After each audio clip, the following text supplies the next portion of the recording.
What is good, guys? Charles from Team COG coming at you guys here with my post-DOOD Infernoble Knight Flame Swordsman deck profile, and I am finally getting this to you guys. I've just been so busy with life and the Versus series, and we might throw this in for the Versus series, probably soon, but I want to showcase you guys the deck profile, because we did get some indirect support in the form of Copycat and Disguise, even though I don't think Disguise is really that good. Again, I think any type of support this deck gets needs to work with Noble Knights in general, or needs to be like Fire Warrior themed because of Renault. Renault is literally the best card in the deck. But with that being said, I did make some changes, some cuts that kind of broke my soul to make, and I was really questioning myself upon making them.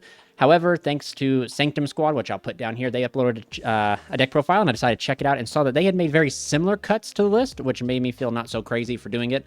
So I highly recommend, if you guys even want to see a more cut down cookie cutter list, head over to them. I just have a little bit more flexibility, I feel like versatility, and probably, like slightly more bricks than they do, if you can even call it that. But yeah, please remember, if you guys enjoy this type of content, hit that subscribe button, ding that notification bell. Also, hit that join button if you want to help support the channel directly, get access to videos early, exclusive members content, exclusive member duels, and stuff like that. So yeah, let's go ahead and jump on into the deck profile here, and I'll showcase you guys the list. We'll go engine by engine. Of course, we'll go, like the engines, then non-engine, everything like that. So without further ado, here is the Flame Swordsman. We play triple Fighting Flame Swordsman, double Dark Flare Swordsman. Konami should have give us this in some form of holo. It's a shame. It's a crime they didn't. One Fighting Salamandra, the Flying Flame Dragon. Triple the Fighting Flame Sword. And then one Salamandra with Chain. So this is it for the Fighting Flame Swordsman.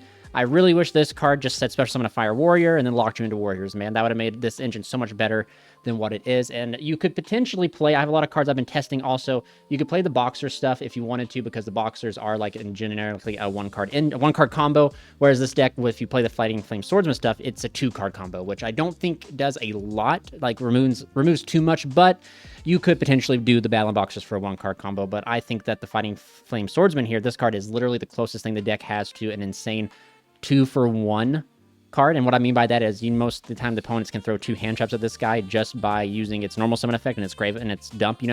It gives you massive advantage in the sense of searching, adding, chain blocking, and stuff like that.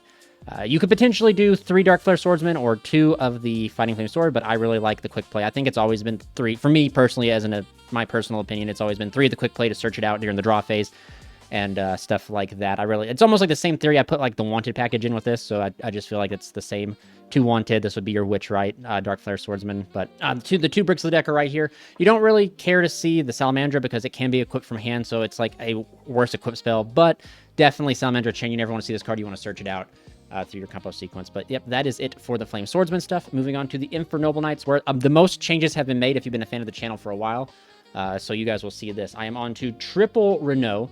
Renault has always been a 2 of, in my opinion, at like a 1 to 2. It's played at all ratios, but for this list, we decided to play it at 3, and then 1 Ogier, 1 Turpin, and then 1 Malgus. Now, this is it for the Infernoble Knight monsters. You guys will notice there is no Ricciardetto, no Oliver. So the theory is Ricciardetto and Oliver are level 1 tuners, but they are worse Renaults, essentially. Renault just special summon itself by controlling a Fire Warrior, so Renault works with these guys. Renault works with the Fighting Flame Swordsman. Renault works with the Dark Flare Swordsman.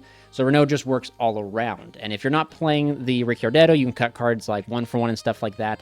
And if you were playing the Boxer package, I would definitely keep in the Ricciardetto and stuff, because 1-for-1's insane, but also there's a 2-card combos with Ricciardetto that gets you into the 1-card combo with Uppercutter here. And then moving on to the spells, I am on to the Triple Heritage of the Chalice. This card is so versatile in the sense that I can add from deck or graveyard, so it allows you to play under Droll if you've already gotten Drolled, which is one of the deck's main weaknesses, is Droll and Lockbird for sure. And then onto the museums. So I'm onto 2 museums. For a long time, we did cut this card down, but I felt like since we were cutting Oliver, Ricciardetto, we need to have more copies. And Museum, at the worst case, is more copies of all Infernoble names, because it essentially gets you into Durandal. Durandal then gets you into any of these. So also, one thing I did miss is the double museum. Opening museum feels really good, because then you're able to make a second Charles very easily, or potentially that second move up from the museum can be turned into an SP Little Knight to, to more insulate your end board. For the swords, I am on to 3 swords, which I feel like is correct. If you're playing more than 1 field spell, you should definitely play 3 swords. But we're on to 1 Durandal, 1 Almus, and then 1 Cursed Copycat Noble Arms. So this card is actually really interesting and very strong into hand traps, I should say. Like, this card's pretty wild. If you were playing, again, I keep rambling on about it, but if you were playing the Battle Boxers, you'd play more of this card. I definitely feel like you would. I tested it at 3, maybe 3's too many, but I feel like you'd play this at least a 2 of, because this allows you to turn any of your level 4 up here into the Boxer, which then is full combo. But that's something else that's pretty cool, is that if your Fighting Flame Swordsman up here eats a bunch of hand traps and you open the Curse, you're able to turn the Fighting Flame into like Ogier to dump something, which is really cool and allows you to get more insulated plays. I love normal summoning the Fighting Flame Sword. It eats like Ash in perm, and I already have access to Renault, so then you just go ahead and use the Cursed Copycat to turn out the Fighting Flame into Noble Knight Ogier. Ogier dumps Gearfried, special Renault, add back Gearfried, and you're off to like the races. Then on top of that, you're able to dump, since you sack off the Fighting Flame, the Salamandra. Salamandra searches you the Salamandra chain. Then you're able to literally play. You get like immediately, just like that instance right there, you have access to Gearfried. So then like Nib or any other monster hand trap they have is not going to affect you. But yeah, and the one I already mentioned, Gearfried. I really, really do like this engine. Right here, this count, I should say. Malgus could definitely be cut, but I found Malgus in the grind game is really important, and also since you are playing a higher number of non-engine, you want to draw during your turn and draw during the opponent's turn, so you're able to draw into more impactful non-engine to support your established board, because sometimes through hand traps, you're just ending on Charles plus Gearfried, or Charles plus Trap, which is still 3 forms of disruption, but if you have like an Ash Blossom, Effect Veiler, you know, Impulse and stuff to back up that board, you're more likely going to win and be able to push through whatever the opponent has to counter push towards you. I really enjoyed this lineup here. I didn't think I would for a while, because this doesn't feel right not playing like Oliver, it doesn't feel right not playing Ricardetto, but eventually you get used to it. And seeing, again, Renault works with every card in your deck, so you want to maximize seeing it, because once you see this, you can literally use any of these other searches to search out something else. But yeah, this is it for the Infernoble and the Fighting Flame Swordsman. Move on to the non-engine. And the first 6 non-engine are very important, and I'll go over why.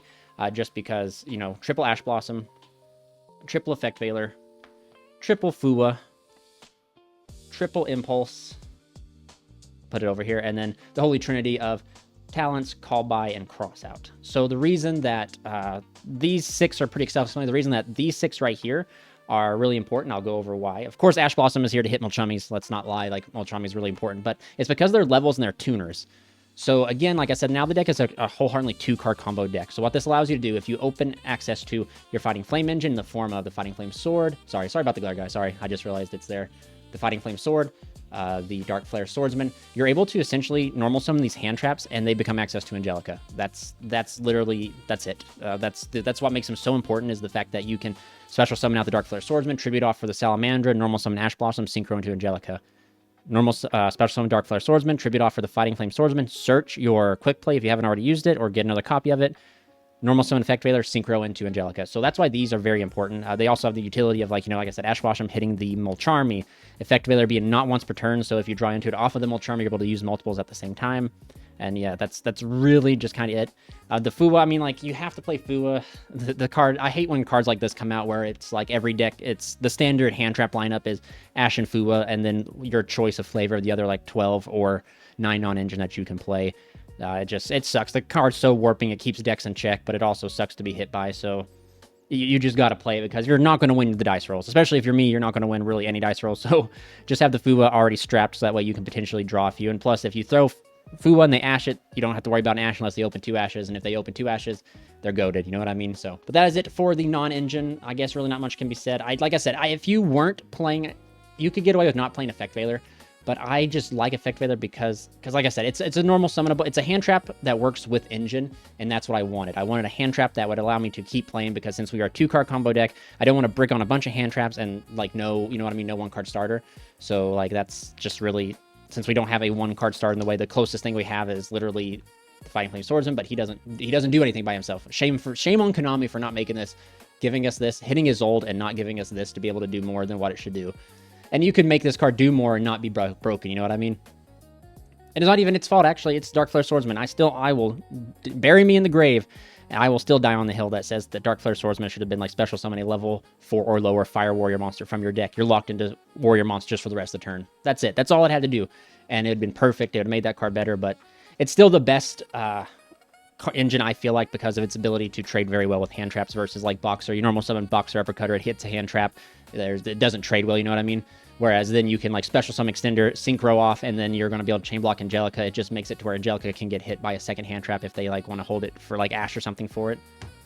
But moving on to the extra deck. The extra deck is definitely can be molded to the way you want to play. I will show you guys what I'm currently using. There is one card that's just kind of flexibility. It can be used for like Typhon or anything like that. But I just haven't changed over Typhon, which I probably will because I do think I'm going to take this deck to locals. And you guys will see that on the channel. But moving on, to double Emperor Charles the Great, 1 Infernoble Knight Emperor Charles, the Angelica, and the Roland. This is it for your Infernoble or Noble Knight lineup. I really do miss his old. Konami, please bring her back. For the Flaming Swordsman stuff, you're on to the triple ones here. If you're going to play the trap, you might as well play this because it fuses, and it's just it's a game changer. Like turn 3, you fuse into this, and it's almost like guaranteed to like win you the game. For genericness, we have the rank 4s of Dempsey and the Baguska, which of course, if you get drolled or Fuwa, you just sometimes this is your plan B for Baguska. Overlay this into defense and pass with a handful of hand traps and hope it's enough to stall for a turn. Moving on, we are over here too. It's kind of just generic links, I would say. It's like 1 Anima, 1 Little Knight, 1 Charmer, 1 Promethean. You definitely don't need to play Anima anymore. It was in here mostly for Ricciardetto, but I mean, in the testing I did online, being able to turn the Renault into this is pretty cool because you special Renault, add back something, turn it into Anima. But that's something to quote is without having Oliver, your level 1 tuner you always have access to is the Renault. That is one of the bad things about this list, I would say, is like with cutting the other tuners is Renault is your only tuner. So it's only in certain scenarios where Renault is already excluded or maybe the Renault gets negated. You have to normal summon Renault, but this could definitely be anything else. This and the Stardust Charge Warrior, which definitely could be like a Amblo Whale for sure. But these two can literally be anything you want them to be. Make them super poly targets and then play super poly if you want to. Whatever your heart's desire. The only things I feel are these are the only cards that are necessarily needed. It could be like that Flame Leviathan card, but I just feel like that card's not as good as it was expected to be just because its setup requires, and that's another thing. Konami could have made that card be like in his old replacement and like we'd be okay, but Konami's really butchering us lately, but one day the light will shine on Infernobles again. But until then, this is the deck list that I've been testing. Comment down below what you guys have been testing and having success with. I know K9 could potentially be played in the list as well, which is something I did want to bring up, is that, yes, you could play K9 and it would allow you to beat a lot of hand traps just by having it. They're level 5s. You could potentially play the Oliver, so that way you could like normal summon the Oliver, synchro into a Charles that way. You definitely could do that, but like I said, and I know like Magistus Spoon got revealed too, so we should be getting Spoon very soon. But if you guys have been a long fan of the channel, I'm not a big fan of playing these like hardcore engines that have no synergy with the deck outside of bridging it into like another particular a bridge card that then extends you. I'm not a big fan of that. You could technically play Mitsurugi. I know I have a commenter, which he knows who he is, who's been playing Mitsurugi and Infernobles, and he enjoys that, but that's like not for me. And then the defense, if you love Mitsurugi, play it, but I'm so sick of those damn snakes, I don't even want to imagine fitting them into such a sacred deck of mine. But if you guys enjoy this content, you know what to do. Like this video, give me a comment down below, but most importantly, you guys stay safe, stay healthy. This is Charles from Team COG, signing out.